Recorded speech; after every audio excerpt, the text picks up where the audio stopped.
तो नमस्कार, traders diary में आपका स्वागत है। यहाँ पर गुरुवार का दिन है और जिस तरह से ग्लोबल मूड माहौल का सेटअप अभी हमें फिलहाल दिख रहा है, उससे तो यही इंडिकेशंस लग रहे हैं कि आज ओपनिंग थोड़ी सी सुस्ती के साथ हो सकती है। बट ऑफ कोर्स दिन के दौरान हमारे बाजार किस तरह से ट्रेड करते हुए नजर आते हैं, ये देखना काफ़ी अहम होगा, क्योंकि कल तो हमारे बाजारों पर हमें दबाव देखने को मिला था। बट ग्लोबल सेटअप कैसा है, ये वरुण से जानते हैं। वरुण, बताइए। तो कुशल, आज का ट्रेडिंग सेशन बेसिकली अगर आप देखेंगे ना तो मुझे बड़ा कंफ्यूजिंग लग रहा है। कंफ्यूजिंग क्यों? क्योंकि ग्लोबल सेटअप खराब है। गिफ्ट निफ्टी नो डाउट हरे निशान में है, लेकिन यूएस के मार्केट्स अगर आप देखेंगे तो कल अच्छी खासी गिरावट वहाँ पे देखने मिली। क्या डाउ, क्या नैस्डैक, क्या S&P, हर जगह गिरावट थी। और आज सुबह एशियन मार्केट भी अगर आप देखेंगे, निकाई इतने दिन बाद खुला लेकिन गिरावट के साथ खुला। बाकी हांगकॉन्ग का मार्केट देखिए, शंघाई का मार्केट देखिए, सबके सब लाल निशान में कारोबार कर रहे हैं। क्यों कर रहे हैं? क्योंकि कल फेड के मिनट्स आए और फेड के मिनट्स जो थे वो कहीं ना कहीं ये दर्शा रहा है कि इस साल जो रेट कट है थोड़ा मुश्किल हो सकता है। तो वो एक दिक्कत की बात थी जिसके वजह से तो बहुत ही सरप्राइजिंग निकला वरुण, क्योंकि हम देख रहे थे जब पॉलिसी आई थी तो ये कह रहे थे कि 2024 में हम 3 बारी ब्याज दरें काटने वाले हैं, 75 बेसिस पॉइंट्स की कटौती हमें देखने को मिल सकती है। और अब आप देखिए सडनली जो मिनट्स आते हुए दिख रहे हैं उससे इंडिकेशंस ये बन ही नहीं रहे हैं कि यहाँ पर ब्याज दरें कटेंगी भी या नहीं। तो इसके लिए वही मैं सोच रहा हूँ कि ये करना क्या चाहते हैं, वो समझ में नहीं आ रहा फेड। और कहीं ना कहीं जैसे कि हम कहते हैं कि मार्केट को अनसर्टेनिटी पसंद नहीं है। 3 इडियट्स वाला सीन याद है ना? अरे कहना क्या चाहते हो, ये वही हाल है। और यही दिक्कत है जिसकी वजह से यूएस के मार्केट्स गिर रहे हैं और ग्लोबली सेल ऑफ आपको देखने मिल रहा है। तो ये बड़ा कारण है। लेकिन एक बात कुशल में देख रहा था कल से अब तक, आप देखिए कितनी इंडियन कंपनीज पे ब्रोकरेज हाउस की रिपोर्ट आई है और यहाँ अपग्रेड किया गया है। नतीजों का सीजन आपके सामने है। उसके पहले क्या जेफरीज, क्या JP मॉर्गन, तमाम ब्रोकरेज हाउस जो है वो तमाम कंपनियों को अपग्रेड कर रहे हैं। खासकर FMCG, IT, ऑटो, ये वो सेक्टर है जहाँ पे अपग्रेड्स आ रहे हैं। तो ये कहीं ना कहीं एक बात शायद आपको संकेत दे रहा है कि हो सकता है इस बार का रिजल्ट सीजन अच्छा हो, क्योंकि रिजल्ट सीजन के पहले इस तरीके के अपडेट्स आना ये अपने आप में बड़ी बात है। और देखिए ये प्राइस को चेज नहीं कर रहे हैं, एक बात समझ में आता है, क्योंकि दिग्गज ब्रोकरेज हाउस कभी भी प्राइस चेज नहीं करते हैं, ये फंडामेंटल्स को चेज करते हैं। तो मुझे इसके लिए 2 सिग्नल्स लग रहे हैं। एक ग्लोबल जिसकी वजह से सेल ऑफ आएगा, लेकिन दूसरी तरफ अगर आप बिटवीन द लाइंस ये ब्रोकरेज हाउस की रिपोर्ट्स पढ़ेंगे तो लगता है कि शायद इस बार का नतीजे का सीजन जो है वो अच्छा रह सकता है। बिल्कुल। तो चलिए, नतीजे का सीजन शुरू होने वाला है और ऑफ कोर्स IT स्पेस पर आपको नज़र रखनी है, क्योंकि ये एक बड़ा मेजर सेक्टर है जिससे अर्निंग्स की शुरुआत हमें हमेशा हर क्वार्टर में देखने को मिलती है। बट बहरहाल आज के शो में जो 20 दमदार ट्रेडिंग और इन्वेस्टमेंट आइडियाज़ हम आपके लिए लेकर आए हैं उस पर अब चर्चा कर लेते हैं। और सबसे पहले कैश सेगमेंट में जो स्टॉक हमने चुना है, वरुण आपसे शुरुआत करते हैं। कौन सा स्टॉक लिया आपने? उज्जीवन स्मॉल फाइनेंस बैंक, इसको मैंने अपने टीम में शामिल किया है। 59 के लेवल के लिए आप खरीदारी कीजिएगा। 55.7 का स्टॉप लॉस रखना है। इस कंपनी के Q3 के नंबर्स आए हैं जो कि अच्छे हैं, बेहतर ग्रोथ देखने मिली है। हर पैरामीटर पे आप देख लीजिएगा, आपके स्क्रीन पे आएंगे। लेकिन 2 चीज़ मुझे सबसे ज़्यादा पसंद आई। एक, कासा रेशियो बढ़ के आया है। बाकी जितने बैंक्स के नंबर्स आए कहीं पर भी कासा रेशियो नहीं बढ़ा है। इस बैंक में कासा रेशियो Q-on-Q देखेंगे तो 24.1 से बढ़ के 25.3 पे आया है, ये एक अच्छी चीज़ है। दूसरा, दिसंबर में कलेक्शन एफिशिएंसी बढ़ी है, 98% से बढ़ के 99% पे आई है। तो ये 2 चीज़ें जो है वो स्टैंड आउट करती है इस बैंक को। इसके लिए उज्जीवन स्मॉल फाइनेंस बैंक पे आपको खरीदारी करना है। 59 के लेवल के लिए 55.7 का रखिएगा स्टिक स्टॉप लॉस। बिल्कुल। तो चलिए, उज्जीवन स्मॉल फाइनेंस जो बेहतरीन अपडेट्स आते हुए दिखे हैं उसके बाद आज आपको यहाँ पर एक्शन देखने को मिल सकता है। चलिए, मेरी तरफ से कैश सेगमेंट में स्टॉक है धामपुर शुगर का, यहाँ पर खरीदारी करने की राय है। दरअसल आप देखिए तो कंपनी ने बाईबैक को मंजूरी दे दी है और 300 रुपये प्रति शेयर के भाव पर यह बाईबैक किया जाएगा। तो यानी कि मौजूदा भाव से आप देखिए तो करीबन 11.5% के प्रीमियम पर यह बाईबैक होता हुआ दिखेगा। टेंडर रूट के जरिए ये बाईबैक किया जाएगा और if I am not wrong करीबन 30 करोड़ रुपए इस पर यहाँ पर खर्च होने वाले हैं। तो प्राइसिंग अच्छी है, इस वजह से मुझे लग रहा है कि एक फॉलो ऑन खरीदारी का मूव आज यहाँ पर देखने को मिल सकता है। 275 रुपए नया टारगेट बनेगा आज के लिए। 265 रुपए का आपको रखना है स्टॉप लॉस। चलिए, कैश सेगमेंट की तो बात हो गई है, अब आगे बढ़ते हैं डेरिवेटिव स्पेस की कैटेगरी की तरफ, जिसमें आज का फ्यूचर्स कैटेगरी में हमने जो स्टॉक्स चुने हैं वो हम आपको बताते हैं। तो सबसे पहले मेरी तरफ से फ्यूचर्स में है ONGC का काउंटर, जहां पर खरीदारी करनी है। सबसे पहली तर्क तो ये है कि कंपनी ने 7 गैस एक्सप्लोरेशन जो ब्लॉक्स है उसकी बोलियां ये जीतते हुए नजर आए हैं। जो 8th राउंड हुआ था अभी उसमें 7 ब्लॉक्स इन्होंने जीते हैं। एक ब्लॉक शायद रिलायंस बीपी का जो जेवी है वो जीतता हुआ नजर आया और एक ऑयल इंडिया ने भी शायद जीता है। तो ओएनजीसी सबसे बड़ा ये विनर रहा है इस बारी के एक्सप्लोरेशन वाला जो ऑक्शन राउंड होता है उसमें, ऐसी रिपोर्ट्स आ रही है। एंड ऑफकोर्स कच्चा तेल आप देखिए इसका भी बड़ा सहारा मिलेगा, 3-3.5% तक की बढ़त आपको कल के सत्र में यहाँ पर देखने को मिली है। तो ऑयल प्रोड्यूसर्स ऑफकोर्स इस वजह से बढ़िया तेजी दिखा सकते हैं। तो 215 रुपए के टारगेट के लिए ओएनजीसी में करिए खरीदारी, 206 रुपए का रखिए स्टॉप लॉस। चलिए, तेल कंपनियों में आपको नजर रखनी है और ओएनजीसी ये वो स्टॉक है जहाँ पे खरीदारी करना है। मेरे तरफ से फ्यूचर का स्टॉक है चंबल फर्टिलाइजर, खरीदारी करना है 405 के लेवल के लिए 380 का स्टॉप लॉस रखेगा। आज की सबसे बड़ी खबर तो यही है कि कंपनी की 8 जनवरी को बोर्ड की बैठक है जहाँ पे ये बायबैक पे विचार करने वाले। और पिछले कुछ दिनों में हम देख रहे हैं कि लगातार कंपनियों की तरफ से बायबैक के अनाउंसमेंट्स आ रहे हैं। ये भी एक कंपनी है जो कि अब बायबैक करने वाली है, उसके चलते आज चंबल फर्टिलाइजर में तेज़ी हो सकती है। वैसे भी ट्रेंड रहा है कि इलेक्शन के पहले चंबल फर्टिलाइजर सबसे अच्छा भागता है, सबसे ज़्यादा भागता है। तो मुझे लगता है यहाँ पे तेज़ी हो सकती है, खरीदारी करके चलेगा। ऑप्शंस में टाटा मोटर्स कॉल ऑप्शन खरीदना है 785 का, 32 के लेवल के लिए 22 का स्टॉप लॉस रखेगा। दरअसल जेपी मॉर्गन की एक रिपोर्ट आई है, टाटा मोटर्स पे अपग्रेड किया है, न्यूट्रल से अब ओवरवेट का कॉल दे रहे हैं और प्राइस टारगेट 680 से बढ़ा के सीधे 925 का कर दिया है। तो इसका बड़ा फायदा, बड़ा इम्पैक्ट आज आपको टाटा मोटर्स के स्टॉक प्राइस पे देखने मिल सकता है। खरीदारी कीजिएगा, कॉल ऑप्शन के जरिए तेज़ी बना सकते हैं। 785 का कॉल ऑप्शन आपको खरीदना है। बिल्कुल, तो लगातार हमारी रिकमेंडेशन लिस्ट में बना हुआ है टाटा मोटर्स काउंटर। मैंने आपको कल यहाँ पर लंबी अवधि के लिए बताया था, बट शॉर्ट टर्म के लिहाज से भी आप देखिए जिस तरह से ब्रोकरेज हाउसेस अपग्रेड करते हुए नजर आ रहे हैं, बड़े बड़े टारगेट्स आ रहे हैं। टाटा मोटर्स जरूर खरीदारी करके चलिए इसके कॉल ऑप्शन में आज के लिए। चलिए, मेरी तरफ से बेस्ट ऑप्शन है जेएसडब्ल्यू स्टील, जहां पर आपको बिकवाली करनी है पुट ऑप्शन के जरिए, क्योंकि ओवरऑल मेटल स्पेस आप देखेंगे तो कल के दिन में काफी ज्यादा कमजोरी दिखाता हुआ नजर आया था। और ओवरऑल जिस तरह से सेंटीमेंट ग्लोबली बन रहा है, खासकर अगर आप अमेरिकी मार्केट्स को देखेंगे तो वहां पर गिरावट का जो मूड माहौल बना है, उस वजह से और फर्दर गिरावट के लिए आज के लिए तैयार हो रहा है। 3-3.5% तक की गिरावट कल थी, आज और फर्दर गिरावट यहाँ पर हो सकती है। 840 रुपए का at the money put option 28 रुपए पर उपलब्ध है। 40 रुपए का टारगेट बनाना है और 20 रुपए का आपको रखना है यहाँ पर स्टॉप लॉस। बढ़ते अपनी अगली कैटेगरी टेक्नोपिक। और वरुण क्या ले रहे हैं, ब्रेकआउट या ब्रेकडाउन? ब्रेकआउट है और तगड़ा ब्रेकआउट है, और वो है बायोकॉन में। यहाँ 320 के लेवल के खरीदारी करना है और क्लोजिंग बेसिस पे, याद रखिए मैं अभी भी बोल रहा हूँ, क्लोजिंग बेसिस पे 275 का स्टॉप लॉस रखेगा। दरअसल अगर आप देखेंगे तो अच्छा ब्रेकआउट देखने मिला है। पिछले एक साल में इस कंपनी ने, स्टॉक ने कभी भी 276 का लेवल जो है वो पार करके उसके ऊपर की क्लोजिंग नहीं दी थी, और 280 के लेवल को पार करने में भी स्टॉक को पसीने आ रहे थे। लेकिन कल अगर आप देखेंगे तो उस लेवल को पार करके उस पर क्लोजिंग दी है। तो एक रेंज ब्रेकआउट जो है वो स्टॉक में साफ देखने मिल रहा है। ऐसा ही ब्रेकआउट अगर कुशल में बताऊँ तो इंजीनियर्स इंडिया में भी देखने मिला था। तो सेम लेवल का ब्रेकआउट है। यहाँ अगला साइकोलॉजिकल लेवल 300 का है, जो शायद आपको थोड़ा सता सकता है, वहाँ पे थोड़ा अटकेगा, और एक बार वहाँ निकला तो 320-350 के आसपास के लेवल भी आपको देखने मिल सकते हैं। क्लोजिंग बेसिस पे जब तक 275 ब्रेक ना करे तब तक आप अपनी पोजीशन रख सकते हैं। 320 के इनिशियल टारगेट्स है, अगर वो निकलता है तो उसके बाद नए टारगेट आपको बताऊंगा। लेकिन एक तगड़ा ब्रेकआउट बायोकॉन में देखने मिल रहा है।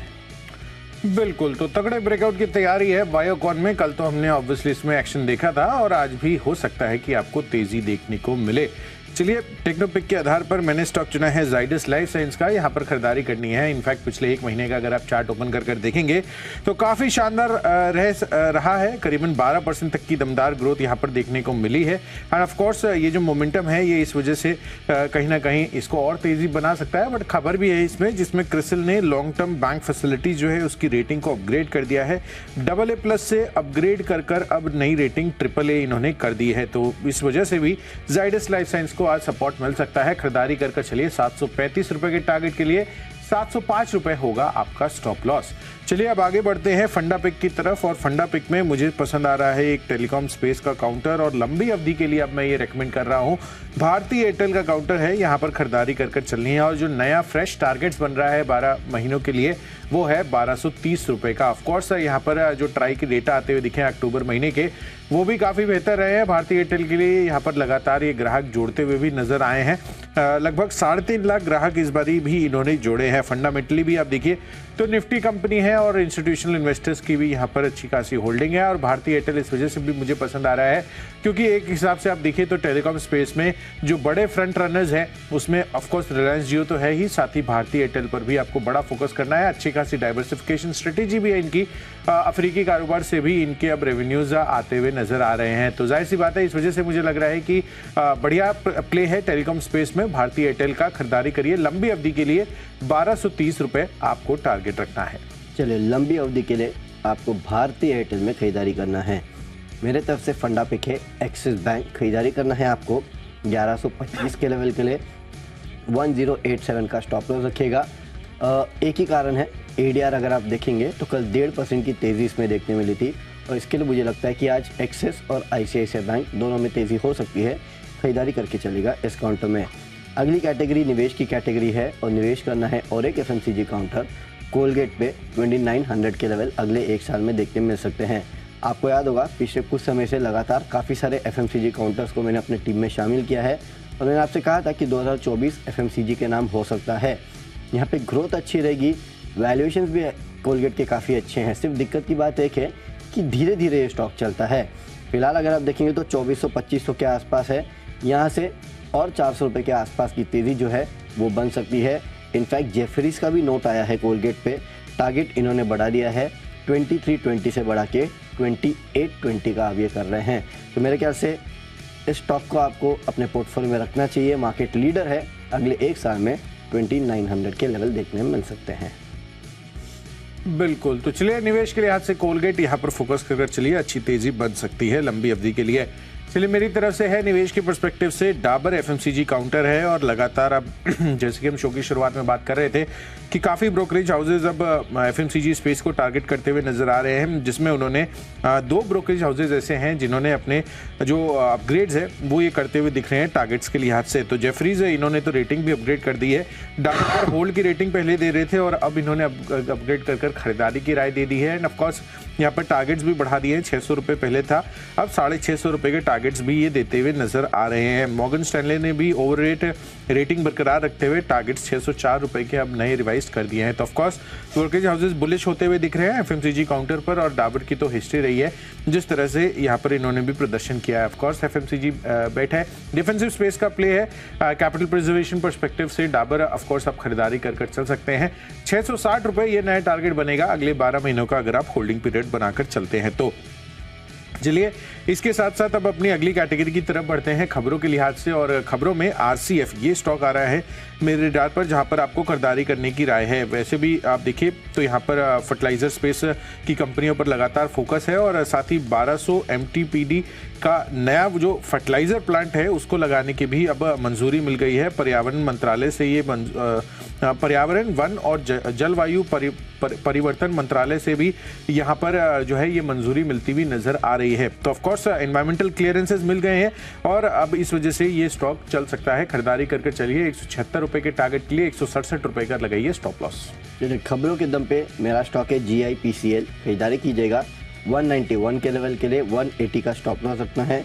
गुजरात सरकार के साथ इन्होंने गुजरात सरकार ने यहाँ पे इस कंपनी के साथ 8,000 करोड़ रुपए के MOU जो है वो किए हैं, तो उसका इम्पैक्ट आज आपको देखने मिलेगा। इसके लिए GIPCL स्टॉक को रडार पे रखेगा। 191 के लेवल के लिए करनी है आपको खरीदारी। और फाइनल कैटेगरी की तरफ माई चॉइस, और इसमें 2 बिकवाली और एक खरीदारी का कॉल है वरुण मेरी तरफ से। सबसे पहले बिकवाली में एस्कॉर्ट्स कुबोटा, यहाँ पर बिकवाली कर चलना है। टेक्निकली चार्ट सेक्टर लगातार वीक है और पिछले 3 दिनों से हम देख ही रहे हैं कि ऑटो स्पेस में थोड़ी सी गिरावट ही हमें देखने को मिल रही है। तो 2800 रुपये के टारगेट के लिए एस्कॉर्ट्स में आपको बिकवाली करने की राय है। 2910 रुपये का रखिए स्टॉप लॉस। दूसरा कॉल है हिंडाल्को पर। यहाँ पर भी आप देखिए तो अमेरिका में अल्कोआ में 5.5% तक की गिरावट हमें कल के दिन में देखने को मिली थी और फर्दर गिरावट हो सकती है। वैसे भी मेटल स्पेस कल कमजोर रहे हैं। 575 रुपये के टारगेट के लिए बिकवाली करिए। 603 रुपए का रखिए स्टॉप लॉस। और आखिरी कॉल है डिलीवरी पर। यहां पर मॉर्गन स्टैनले बुलिश होते हुए दिख रहे हैं। अपग्रेड कर दिया इक्वल वेट से ओवररेट की रेटिंग और लक्ष्य भी 440 से बढ़ाकर 455 रुपए के इन्होंने किए हैं। तो नया टारगेट आज के लिए बनेगा 410 रुपए का। 390 रुपए का रखिए स्टॉप लॉस। चलिए मेरे तरफ से 2 खरीदारी, एक बिकवाली का कॉल है। सबसे पहले शिपिंग कॉर्पोरेशन ऑफ इंडिया 181 के लेवल के लिए खरीदारी करना है। 170 का स्टॉप लॉस रखिएगा। रेड सी की दिक्कत के चलते यहाँ पे दुनिया भर में फ्रेट रेट्स बढ़े हैं और मर्क्स जो कि एपी मोलार जिसके नाम से हम जानते हैं, इसके शेयर प्राइस में कल 5% की तेज़ी थी, तो इसके चलते ओवरऑल शिपिंग स्टॉक्स में तेज़ी हो सकती है। अगला होनासा है 460 के लेवल के लिए खरीदारी करना है, 442 का स्टॉप लॉस रखेगा। जेफरीज की रिपोर्ट आई है, लक्ष्य 530 से बढ़ा के 590 के किए हैं, इसके चलते आज तेज़ी हो सकती है। और आखिरी स्टॉक है बीपीसीएल, टारगेट 455 का, स्टॉप लॉस 468 का। सीएलएसए की रिपोर्ट आई है, डाउनग्रेड किया है बाय से सेल और 420 का लक्ष्य दे रहे हैं, तो मुझे लगता है ऑयल मार्केटिंग कंपनी में कमजोरी हो सकती है। वैसे भी कच्चे तेल के दाम बढ़े हैं, उसका भी असर देखने मिल सकता है। चलिए, तो सभी स्टॉक्स और उनके लेवल्स का हमने आपको विस्तार से तो चर्चा कर बता दिया है। क्विक रिकैप कर लेते हैं। सबसे पहले कैश स्पेस से धामपुर शुगर, यहाँ पर खरीदारी कर चलिए। बायबैक को लेकर यहाँ पर जिस तरह के प्राइस आते हुए दिख रहे हैं तो उस वजह से तेजी बन सकती है। ओएनजीसी, यहाँ पर भी कंपनी ने जो ऑप्शंस हुए थे उसमें गैस ब्लॉक्स जीते हैं, तो खरीदारी कर यहाँ पर भी चलिए। ऑप्शंस कैटेगरी में जेएसडब्ल्यू स्टील वीक लग रहा है। मेटल्स काउंटर्स वैसे भी कमजोरी दिखा रहे हैं। जाइडस लाइफ साइंस खरीदारी कर चलिए, टेक्निकली मजबूत है। साथ ही भारतीय एयरटेल लंबी अवधि के लिए पसंद आ रहा है और डाबर पर भी नजर रखिए। ब्रोकरेज हाउसेस के भी यहाँ पर अपग्रेड आते हुए दिखे हैं। खबरों के लिहाज से आरसीएफ फोकस में रहेगा और माइचेस कैटेगरी में स्कॉट्स और हिंडाल्को में करिए बिकवाली। डिलीवरी पर कर चलिए खरीदारी और इन सब में बेस्ट पिक है ओएनजीसी पर। एक तो यहाँ पर जो गैस ब्लॉक्स इन्होंने जीते हैं उससे फायदा मिलेगा कंपनी को और कच्चे तेल में भी बढ़त रही है कल के दिन में, तो 215 रुपए का इंट्राडे टारगेट बनाकर चलिए। कैश में आप उज्जीवन स्मॉल फाइनेंस बैंक में खरीदारी कीजिएगा क्योंकि जो क्वार्टरली अपडेट आए हैं वो काफ़ी अच्छे हैं। फ्यूचर्स में चंबल फर्टिलाइजर में खरीदारी करना है। ऑप्शंस टाटा मोटर्स का 785 का खरीदना है। जेपी मॉर्गन ने लक्ष्य बढ़ा के 925 का किया है। टेक्निकली बायोकॉन में तगड़ा ब्रेकआउट है, 320 के लेवल के लिए खरीदारी कीजिएगा। 275 का क्लोजिंग बेसिस पे स्टॉप लॉस रखिएगा। फंडामेंटली एक्सिस बैंक अच्छा लगता है, निवेश करना है कोलगेट में। खबरों के दम पे जीआईपीसीएल में खरीदारी कीजिएगा। 8000 करोड़ के एमओयू किए हैं इन्होंने। माई चॉइस में शिपिंग कॉर्पोरेशन, होनासा में खरीदारी करना है, बिकवाली करना है बीपीसीएल में। और आज का मेरा बेस्ट पिक है चंबल फर्टिलाइजर। यहाँ पे बायबैक के प्रस्ताव के लिए 8 जनवरी को बोर्ड की बैठक होने वाली है। इस खबर के चलते स्टॉक में तेजी हो सकती है। 405 के लेवल के लिए कीजिएगा खरीदारी।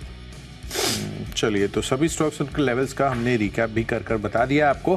बट ऑफ कोर्स बाजारों को लेकर किस तरह की आपको रणनीति बनानी है ये जानना काफ़ी अहम होगा कल की गिरावट के बाद। तो चलिए, इन सभी संकेतों को समझने के लिए सीधे चलते हैं शेयर बाजार लाइव में अनिल सर और दीप के पास। दीप हमारे साथ जुड़े हुए हैं। गुड मॉर्निंग दीप। गुड मॉर्निंग कुशल, गुड मॉर्निंग वरुण। बिल्कुल एक्शन के लिए हो जाइए तैयार। इस साल की पहली वीकली एक्सपायरी है निफ्टी की। कल तो हमने देखा बैंक निफ्टी थोड़ा स्टेबल था, निफ्टी में कमजोरी थी। ग्लोबल संकेत अच्छे नहीं आए हैं। फेड की रेट कटौती को लेकर जो बाजार सुनना चाहता था वैसा फेड बैठक के मिनट्स में नहीं निकल कर आए। तो कैसा रहेगा रिएक्शन, कहां पर रखनी है आपको नजर, आइए बताते हैं।